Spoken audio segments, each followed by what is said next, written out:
Most people imagine a national intelligence system as a single shadowy organization. One headquarters, one director, one secret machine pulling information from every corner of the world. Canada does not work that way. Its intelligence architecture is not built around one dominant agency, but around a division of labor spread across specialized institutions, each designed for a different type of threat, a different legal authority, and a different operational environment. That distinction matters because public perception often flattens the system into a Canadian version of the CIA or the FBI. In reality, Canada separates intelligence collection, law enforcement, military analysis, border screening, financial monitoring, and cyber defense into distinct bodies. The result is less like a single spy service and more like an interconnected security network, where power depends on coordination as much as secrecy. At the center of public attention is CSIS, the Canadian Security Intelligence Service. It is often treated as the country's flagship intelligence agency, but even that label can mislead. CSIS investigates threats to Canada's security, including terrorism and foreign espionage, and it can collect intelligence abroad when those threats are tied directly to Canadian national security. But it is not a police force, and it cannot make arrests. Its role is to collect, assess, and report. That alone reveals the core logic of the Canadian model. Intelligence is not the same thing as enforcement. Once that principle is understood, the rest of the system becomes easier to see. Signals intelligence belongs largely to CSE. Criminal enforcement falls to the RCMP. Military intelligence is handled through CFINTCOM. Financial patterns are examined by FINTRAC. Border threats are screened by CBSA. Strategic analysis is integrated elsewhere. Canada's intelligence world is not one agency with many branches. It is many agencies forming one national security framework. And to understand how that framework actually functions, the first place to look is not secrecy, it is structure. To understand how Canada's intelligence system actually functions, the first thing to examine is not espionage, it is jurisdiction. The country's security apparatus is built on a strict separation of roles, where each institution is given a narrow mandate and then forced to cooperate with the others. That structure can look inefficient from the outside. In practice, it is the mechanism that keeps intelligence, policing, defense, and border control from collapsing into one unchecked authority. The clearest example is the divide between CSIS and the RCMP. CSIS investigates threats to the security of Canada, including terrorism and foreign espionage, but it does not arrest suspects or build criminal cases for court. The RCMP does. So when an intelligence investigation identifies a threat that may become a prosecutable crime, the system has to hand off from secret collection to law enforcement procedure. That transfer is not a technical detail. It is one of the central operating principles of the Canadian model. The same pattern repeats across the wider network. CSE handles foreign signals, intelligence, and government cyber defense. CFINTCOM provides military intelligence for the Canadian Armed Forces. FINTRAC analyzes financial transactions to detect money laundering and terrorist financing, but it does not make arrests or run raids. CBSA screens people and goods at the border, identifying threats before they enter the country. Each body works in a different legal lane with different tools, different oversight, and different thresholds for action. That means Canada's intelligence community is less a pyramid than a relay system. One organization collects, another interprets, another enforces, another protects infrastructure, another advises senior decision makers. The strength of the system does not come from a single dominant agency, but from how information moves between specialized nodes without losing legal control or operational speed. And once that institutional map is clear, the next question becomes obvious. If authority is so divided, who actually turns scattered intelligence into a coherent national picture? If Canada's intelligence system is built from separate agencies, then the next question is simple. Who connects the dots? Information only becomes useful at the national level when it is fused, compared, prioritized, and turned into something senior decision makers can actually use. That coordination layer is one of the least visible parts of the system, but it is where fragmented reporting becomes strategy. One part of that process happens through specialized assessment hubs. In counterterrorism, that role belongs to ITAC, the Integrated Terrorism Assessment Center. CSIS may investigate specific threat streams, and the RCMP may run criminal cases. But ITAC's job is different.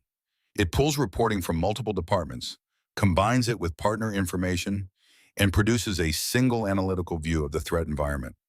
In practical terms, that means it is less concerned with one suspect than with the wider pattern, capability, intent, timing, and national risk. That function matters because governments do not make decisions from raw intelligence. Ministers and senior officials need a product that has already been filtered and weighed. ITAC helps do that for terrorism, including the assessments that inform Canada's national terrorism threat level. The point is not collection. The point is synthesis. One agency sees a fragment, another sees a transaction, another sees movement across a border. The assessment system is designed to turn those fragments into an operational picture. At the broader strategic level, that same logic extends beyond terrorism.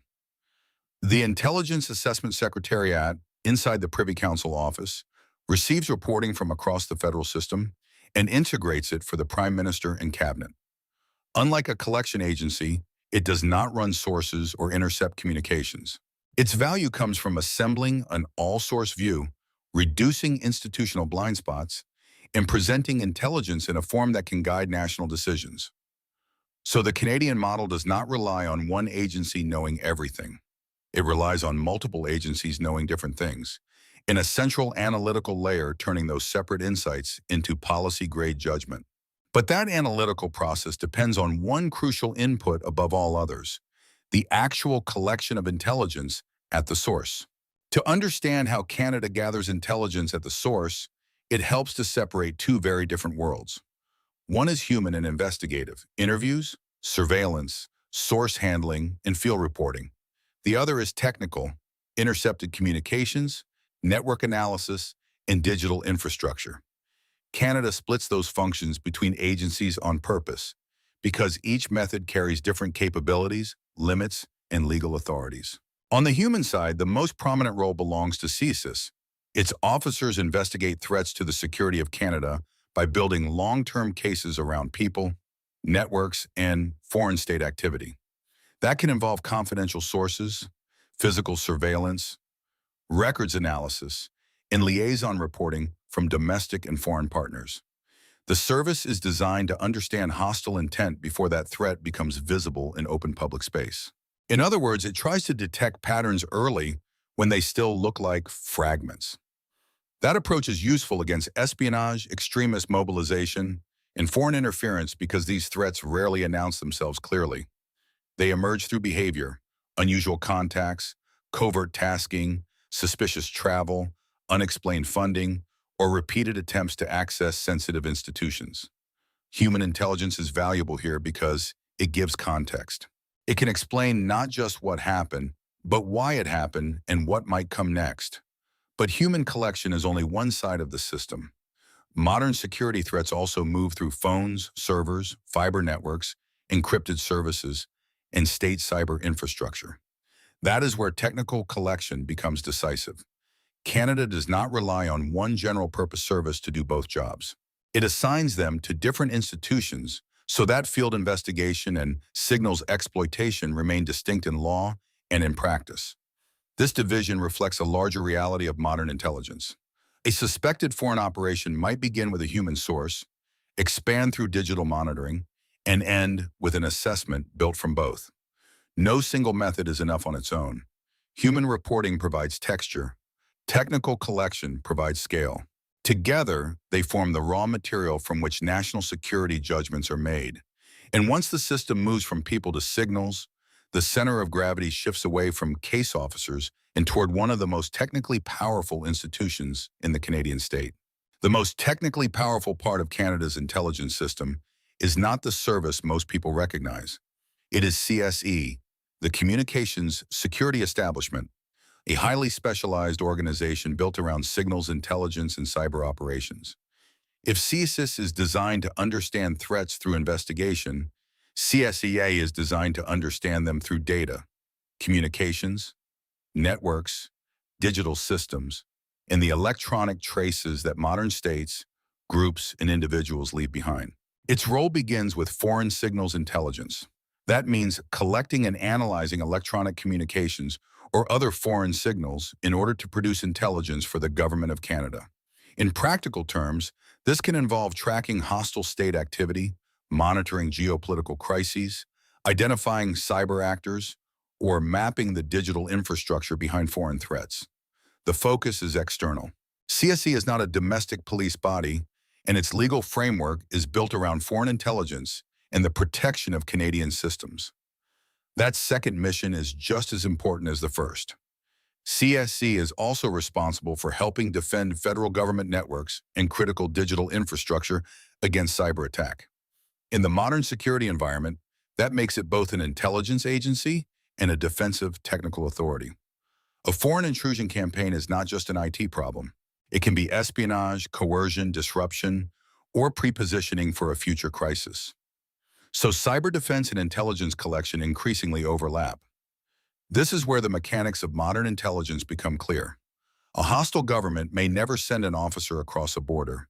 It may probe telecom systems, compromise officials' devices, or exploit software supply chains instead.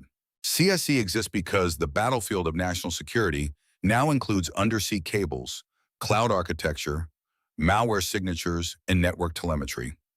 The agency's advantage comes from scale, speed, and technical depth, not from public visibility. Its importance has only increased as state competition has moved deeper into cyberspace. Traditional espionage still matters, but many of the most consequential operations now pass through keyboards, infrastructure, and encrypted traffic rather than face-to-face meetings. That changes not only how intelligence is collected, but also how threats are detected in the first place.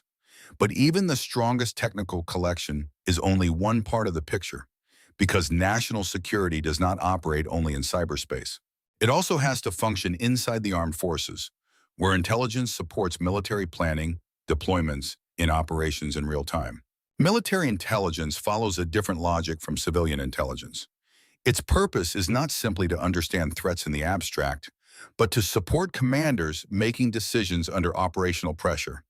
That is where CFINTCOM, the Canadian Forces Intelligence Command, becomes essential. It serves as the military's central intelligence organization, integrating analysis, collection, and support functions for the Canadian Armed Forces at home and abroad. The distinction matters because military intelligence is built around action. A civilian service may track a threat network for months to understand its structure. A military intelligence unit may need to determine in far less time what is happening on the ground, what capability an adversary has, and what that means for force protection or mission planning. The product is still intelligence, but the time frame, audience, and consequences are different. CFINTCOM supports operations across multiple domains. That can include geospatial intelligence, signal support, human reporting in deployed environments, targeting analysis, and broader assessments tied to regional instability or military capability. In a coalition mission, Canadian personnel may have to integrate allied reporting with their own collection and then translate that into a usable picture for commanders. In that setting, intelligence is not a background activity. It is part of the command process itself. This became especially clear during the post-9/11 era when Canadian forces operated in expeditionary environments where insurgent activity, local politics, and regional power dynamics all shaped the battlefield. Military intelligence had to do more than identify enemy positions. It had to explain networks, terrain, patterns of movement, and emerging threats that could affect patrols, logistics, and strategic planning. The mission was not just to know more. It was to reduce uncertainty before decisions were made. That makes military intelligence a bridge between collection and action. It converts information into operational advantage, but only within the disciplined framework of the armed forces. And because military operations depend on supply lines, borders, and movement, the next layer of the intelligence system is not on the battlefield at all. It is at the national perimeter where people, cargo, and risk enter the country every day. A national security system does not begin only in headquarters, data centers, or military commands. It also begins at the border. Every day, Canada has to process travelers, cargo, commercial shipments, refugee claims, and cross-border traffic at a scale that no intelligence service could manage alone. That is why border security is not just an immigration or customs function. It is one of the country's most important intelligence filters. The key institution here is the Canada Border Services Agency, or CBSA. Publicly, it is associated with inspections, declarations, and ports of entry. Operationally, it sits at a critical junction between intelligence and enforcement. CBSA officers do not simply verify documents. They assess risk, flag anomalies, intercept prohibited goods, identify inadmissible individuals, and feed information into the wider security system. In effect, the border is both a checkpoint and a sensor. That role matters because modern threats rarely arrive in obvious form. A hostile actor may travel under legitimate cover. Illicit goods may move through commercial supply chains. Suspicious financial patterns may be tied to cross-border movement. A high-risk traveler might only become visible when immigration records, watch list information, and prior intelligence are compared in one place. CBSA's value lies in that moment of comparison, where routine processing becomes threat detection. Its work also illustrates how security institutions operate through layered access to data. Border screening depends on passenger information, customs declarations, travel history, visa records, intelligence flags, and law enforcement inputs. None of those pieces is decisive on its own. Together, they allow the agency to sort mass movement into categories of low risk, unknown risk, and elevated concern. That is the practical mechanics of border intelligence. Not stopping everyone, but narrowing attention to the cases that matter most. In strategic terms, the border is where abstract intelligence becomes real-world control. It is one of the few places where the state can physically intervene before a threat fully enters the domestic environment. But not every threat crosses a border in person. Many move through money, shell companies, and financial networks, which means the next layer of the system has to follow a very different trail. One of the most revealing features of a modern intelligence system is that it does not only watch people, places, or communications. It also watches money. Financial activity can expose networks that remain invisible in every other domain, which is why Canada built a dedicated mechanism to track suspicious transactions without turning that job into a conventional police function. That mechanism is FINTRAC, the Financial Transactions and Reports Analysis Center of Canada. At first glance, FINTRAC can seem administrative rather than strategic. It does not run covert operations, conduct arrests, or command tactical teams. But that is exactly the point. Its role is to receive large volumes of mandated reporting from banks and other regulated entities, analyze those reports for patterns linked to money laundering or terrorist financing, and disclose relevant intelligence to law enforcement and security partners when legal thresholds are met. It is designed to identify hidden financial structure, not to prosecute it directly. This matters because many serious threats leave a financial footprint long before they become visible elsewhere. Funds have to move, accounts have to be open, transfers have to be layered, disguised, or routed through intermediaries. Whether the issue is organized crime, sanctions evasion, extremist support networks, or foreign influence mechanisms, the same principle applies. Money creates traceable behavior. FINTRAC exists to turn that behavior into usable intelligence. Its operational value comes from scale and pattern recognition. A single transaction may look ordinary. A broader sequence can reveal structuring, shell company activity, rapid movement across jurisdictions, or linkages between actors who otherwise appear unrelated. This is where the financial layer becomes part of the intelligence system rather than a separate regulatory world. It helps transform national security from a matter of isolated incidents into one of network analysis. Strategically, following money expands the state's view of threat activity beyond borders and beyond obvious suspects. It can show how operations are financed, sustained, and concealed. And once that financial layer is mapped, another question emerges. Detecting a threat is one thing. Acting on it inside the rule of law is something else entirely, which brings the system back to the institution responsible for enforcement. Intelligence can identify a threat, map a network, and warn the government. But sooner or later, the system reaches a harder test. Who actually enforces the law? In Canada, that role falls primarily to the RCMP. This is where the intelligence architecture connects with the criminal justice system and where information gathered for awareness has to survive a very different standard of scrutiny. That distinction is critical. Intelligence is designed to reduce uncertainty. Evidence is designed to prove a case. Those are not the same thing, and the gap between them shapes how national security operations unfold. CSIS may detect extremist activity or foreign interference. FINTRAC may identify suspicious financial patterns. CBSA may intercept a high-risk traveler. But when the state needs arrests, charges, searches, or courtroom procedure, the process moves into law enforcement territory. For the RCMP, that creates a specialized burden. It has to operate both as a national police service and as a security enforcement body capable of handling terrorism investigations, espionage-related cases, and other serious threats with federal implications. That means building cases that can hold up under judicial review while often working alongside agencies that collect information under different authorities and for different purposes. The handoff is essential, but it is never automatic. This is one of the defining mechanics of democratic security systems. A government may know something dangerous is developing, but legal action still requires a pathway that respects evidentiary rules, disclosure obligations, and procedural limits. The RCMP sits at that junction. It translates national security concern into enforceable action without simply turning intelligence agencies into police forces. Operationally, that makes the RCMP both a partner and a boundary. It cooperates with intelligence services, but it also represents the point where suspicion has to become a case. That boundary helps preserve institutional balance, yet it also creates friction, because urgent threats do not always fit neatly into legal categories. And once enforcement enters the picture, another issue becomes impossible to ignore.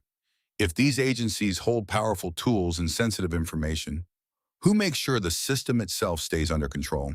The power of an intelligence system is not measured only by what it can do. It is also measured by what it is prevented from doing. In Canada, that restraint is not treated as a secondary concern. It is built into the structure through review bodies, judicial authorization, ministerial responsibility, and legal mandates that define where each agency's authority begins and ends. Oversight is not separate from the system. It is one of the mechanisms that allows the system to operate at all. This is especially important because Canadian intelligence agencies work in areas where secrecy is unavoidable. Surveillance methods, cyber capabilities, source handling, foreign liaison, and threat investigations cannot be fully exposed in real time without undermining their purpose. That creates a permanent tension. The state needs secrecy to protect operations, but a democratic society needs accountability to prevent misuse. Canada's answer has been to distribute that accountability across several institutions rather than rely on a single control point. Some forms of oversight happen before action is taken. Certain intrusive activities require warrants or formal authorization. Others are bounded by statute, meaning agencies can only act inside specifically defined mandates. Some oversight happens afterward through expert review bodies that examine whether agencies acted lawfully, reasonably, and within ministerial direction.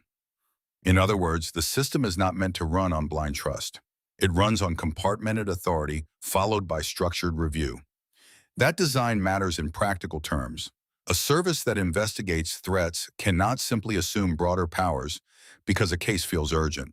A technical agency cannot automatically treat domestic space the same way it treats foreign targets. A border body cannot exercise the authorities of an intelligence collector. The legal seams between institutions may look cumbersome, but they are deliberate. They are part of how the system avoids becoming a single consolidated security apparatus. Strategically, oversight also protects the intelligence system itself. Public legitimacy affects political support, partner confidence, and the willingness of courts and ministers to authorize sensitive activity. A secret system still depends on visible constitutional discipline, and that becomes even more complicated once intelligence moves beyond domestic law and into the world of foreign partners, alliances, and shared secrets. No intelligence system operates alone, especially not one in a middle power with global alliances, continental defense obligations, and limited resources compared with the world's largest states. Canada's intelligence community depends heavily on partnerships. That is not a sign of weakness. It is a structural reality of modern security where information moves across borders faster than any single government can track it on its own. The most important part of that network is the country's relationship with close allies, especially the United States, the United Kingdom, Australia, and New Zealand. These partnerships expand Canada's reach far beyond what its own agencies could generate independently. Signals intelligence cooperation, shared threat reporting, joint analytical work, and secure liaison channels allow Canadian institutions to receive information from theaters and technical environments they do not directly control. In return, Canada contributes regional access, collection, analysis, and specialized expertise of its own. This matters because many threats are inherently transnational. Cyber campaigns may route through multiple countries. Espionage operations can span embassies, shell companies, and diaspora networks across continents. Extremist financing may involve transfers, facilitators, and digital communication channels in several jurisdictions at once. Without foreign partnerships, the national picture would remain partial. With them, Canada can integrate external reporting into domestic assessments and act earlier than it otherwise could. But partnership is not the same as dependency without limits. Shared intelligence still has to be evaluated, filtered, and applied within Canadian law and policy. Information from an ally may inform a domestic investigation, but it does not erase Canadian legal boundaries. That is one of the subtle mechanics of the system. International cooperation increases visibility, while domestic frameworks determine what can actually be done with that visibility. Historically, this alliance model has been one of Canada's greatest force multipliers. It allows a country with a comparatively modest intelligence footprint to participate in a much larger strategic information environment. Yet the trade-off is clear.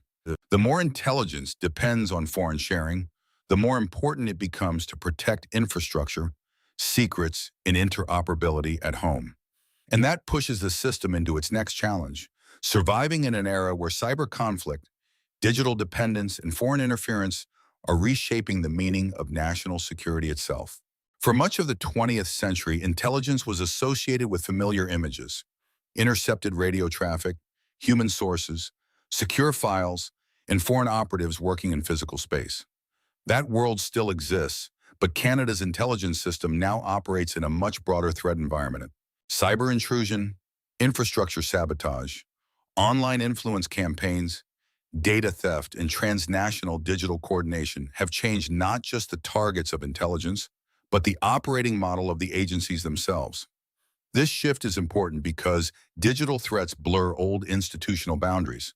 A hostile state may combine espionage, theft, coercion, and propaganda in one campaign.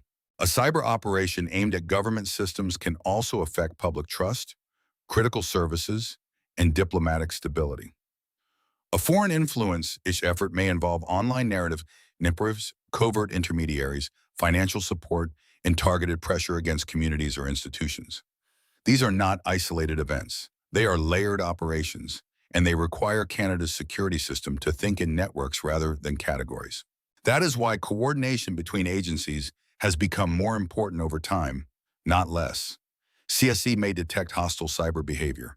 CSIS may investigate associated foreign interference or clandestine state activity. FINTRAC may trace linked transactions. CBSA may identify travel or movement patterns. The RCMP may step in if criminal thresholds are crossed. The modern threat picture is rarely owned by one institution from start to finish. It has to be assembled collaboratively, often under time pressure and with incomplete information. A clear example is the growing attention paid to foreign interference. This issue is not simply about espionage in the classic sense. It includes covert political influence, pressure against diaspora communities, illicit relationship building, and attempts to shape decision-making without open accountability. That makes it a hybrid challenge, sitting between intelligence collection, democratic resilience, law enforcement, and public policy. Strategically, this is the direction in which the whole system is moving. Intelligence is no longer just about discovering secrets abroad. It is also about protecting institutions, networks, and public decision-making at home. And once those pressures are understood, the final question is unavoidable. What role does this entire structure ultimately play in Canada's place within a much more contested world? By this point, the Canadian intelligence system can be seen for what it really is. Not a hidden world operating outside the state, but an internal operating layer of the state itself. Its purpose is not simply to collect secrets. It is to reduce uncertainty for a government that has to make decisions in an environment shaped by terrorism, espionage, military competition, cyber conflict, organized crime, and strategic dependence on allies. The system exists to give structure to ambiguity. That strategic role is easy to underestimate because much of intelligence work looks indirect. Analysts write assessments. Border officers flag anomalies. Financial specialists identify suspicious transaction patterns. Cyber operators detect hostile activity in networks. Investigators build long-term cases. On the surface, these can appear like separate bureaucratic functions. In practice, they are all forms of early warning. They help the state see threats before those threats become crises that are more expensive, more public, and harder to control. This is especially important for a country like Canada. It is geographically vast, economically integrated with major allies, digitally exposed, and politically tied into a global system where external shocks can quickly become domestic problems. That means intelligence is not a luxury reserved for wartime or rare emergencies. It is part of the everyday machinery of governing in a connected world. The system helps decision-makers understand not only what is happening, but how fast it is moving, who is involved, and what instruments of state can realistically respond. Its deeper significance, then, is institutional rather than cinematic. Intelligence gives policymakers lead time. It helps law enforcement focus resources. It supports military planning. It protects government networks. It informs diplomatic posture. It also helps define what kind of risk deserves national attention and what kind remains manageable. In that sense, intelligence is a prioritization tool as much as a secret one. And that leads directly to the final layer of the story. Once the mechanics, mandates, and partnerships are all mapped, the real issue is no longer how the system is built. It is how that system must adapt as the line between domestic security, global competition, and digital vulnerability keeps getting harder to separate. In the end, Canada's intelligence system is best understood not as a collection of mysterious agencies, but as a national framework for managing uncertainty in a high-risk world. Each institution has a narrow function. CSIS investigates security threats. CSE works in signals intelligence and cyber defense. FINTRAC supports military operations. CBSA screens the border. FINTRAC follows money. The RCMP enforces the law. Assessment bodies connect their reporting into something a government can actually use. What looks fragmented from the outside is, in practice, a deliberate design. That design reflects a central trade-off. Canada needs enough intelligence capability to detect hostile activity early, protect its alliances, and defend its institutions. At the same time, it operates within a legal and political culture that is wary of concentrated secret power. So the system distributes authority, separates intelligence from policing, and subjects sensitive activity to oversight and review. Its strength does not come from having one all-powerful service. It comes from forcing multiple agencies to work together without erasing the boundaries between them. Strategically, that makes the system both resilient and demanding. Resilient because no single failure is supposed to collapse the entire architecture. Demanding because coordination is never automatic. Modern threats move across categories faster than institutions were originally designed to handle. A cyber intrusion may also be espionage. Financial activity may reveal foreign interference. Border data may connect to extremist facilitation. Intelligence now has to function across overlapping layers of risk where legal mandates remain separate, but operational realities do not. That is the strategic reality facing Canada in the years ahead. The country's intelligence system will likely become more integrated, more digital, and more focused on protecting democratic institutions and critical infrastructure from persistent, low-visibility pressure. Its future challenge is not simply gathering more secrets. It is adapting fast enough to a world where threats are increasingly networked, deniable, and continuous. In that environment, the real value of intelligence is not mystery. It is organized foresight.